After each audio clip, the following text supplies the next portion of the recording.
सकते हो। मेरे यहाँ प्रेम की पराकाष्ठा देखो।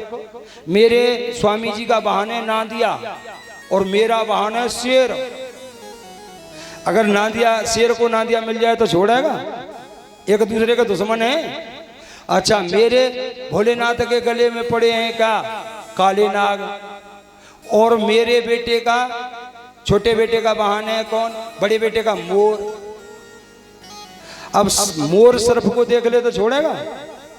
कहीं भी देख लेना, कभी देखा हो तो, मोर सर्प को समंदा ही निकल जाता है, फन पकड़ा और सीधा पेट में। मोर बहुत दुश्मन है सर्प का। अब देखो रहते हैं कि नहीं मिलके। और सुनो, हाँ, मेरे भोले बाबा के गले में पड़े हैं सर्प और मेरे छोटे बेटे का वाहन है चूहा। सर्प चूहे को देख ले तो छोड़ेगा? सब एक दूसरे के दुश्मन हैं, पर फिर भी कितने आनंद से रहते हैं, कितने प्रेम से रहते हैं। नारद जी ने सोचा बात नहीं बनेगी क्या, तो बोले अच्छा माता जी एक बात बताओ, हाँ, क्या भोले बाबा भी तुम्हें उतना ही प्रेम करते हैं? मैया बोली हाँ उतना ही करते हैं। अच्छा, पर एक बात नहीं समझ में आई। क्या? जब भोले बाबा तुमसे प्रेम करते हैं तो उन्होंने कभी ये बताया कि उनके गले में जो मुंडों की माला है जिस पे राम राम राम राम रटते रहते हैं, वो मुंड किसके हैं? मैया बोली नारद जी मैंने कभी पूछा नहीं, उन्होंने बताया नहीं। वाह, तुम प्रेम कह रही हो फिर भी, चलो माना तुमने नहीं पूछा, तो उनको तो बताना चाहिए ना भोले बाबा को, जब तुमसे प्रेम करते हैं तो ये मुंड किसके हैं? सोई मैया का माथा घूमने लगा। नारद जी बोले जम गई बात, अब कल्याण है। हाँ नारद जी ये तो बात है, पर आने दो आज भोले बाबा को, उनकी खबर लोगे। नारद जी बोले माता जी हो गया कल्याण, जय सिया राम, मैं निकला। अरे नारद जी इतना कह के निकल गए।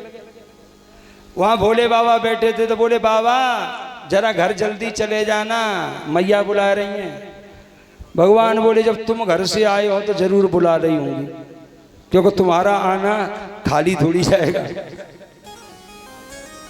अब मैया थोड़ा बड़े टेंशन में, और हमारी मैयाओं की एक आदत है, अगर इनका पति से गुस्सा हो जाए ना तो फिर ये सीधे मुंह बात नहीं करती है, टेढ़ा मुंह करके। पति अगर कुछ पूछे ना तो मुंह इधर होगा और पति से कहेंगे मोना है पता अपने आप ढूंढ ले, ऐसी करते ना टेढ़ो मुंह करके, मना पता। और मैया को टेढ़ो मुंह भोले बाबा जैसी आए। भोले बाबा बोले देवी क्या बात है, तुम हमसे आज नाराज हो? मैया बोली चुप रहो, तुम बाहर से भी काले और अंदर से भी काले, तुम तो बहुत बड़े कपटी हो। भोले बाबा बोले देवी ये तुम क्या कह रही हो, हम कपटी हैं? बोले हाँ, तुम हमसे प्रेम नहीं करते हो, तुम तो बहुत बड़े कपटी। भोले बाबा बोले देवी ऐसा क्या हो गया आज, हम तो आपसे कोई बात नहीं छुपाते हैं, हमने तो गुरु मंत्र भी आपको बता दिया जो को बताया नहीं जाता है, फिर भी आप हमें कपटी कह रहे हो। मैया बोली तो सुनो, हाँ, अगर हमसे प्रेम करते हो तो ये बताओ ये गले में तुम्हारे में जो मुंडों की माला ये किसकी है? भोले बाबा बोले बस देवी इतनी सी बात। अरे देवी तुम मेरे प्रेम की पराकाष्ठा देखना चाहती हो ना, तो ये मुंड तुम्हारे हैं और हम आपसे प्रेम करते हैं। जितनी बार तुम मरती हो फिर तुम्हारा दूसरा जन्म होता है, हमारे साथ तुम्हारा विवाह होता है, फिर तुम मर जाती हो तो मैं तुम्हारा मुंड काट के अपनी माला में पिरो लेता हूं। ये मेरे प्रेम की पराकाष्ठा है।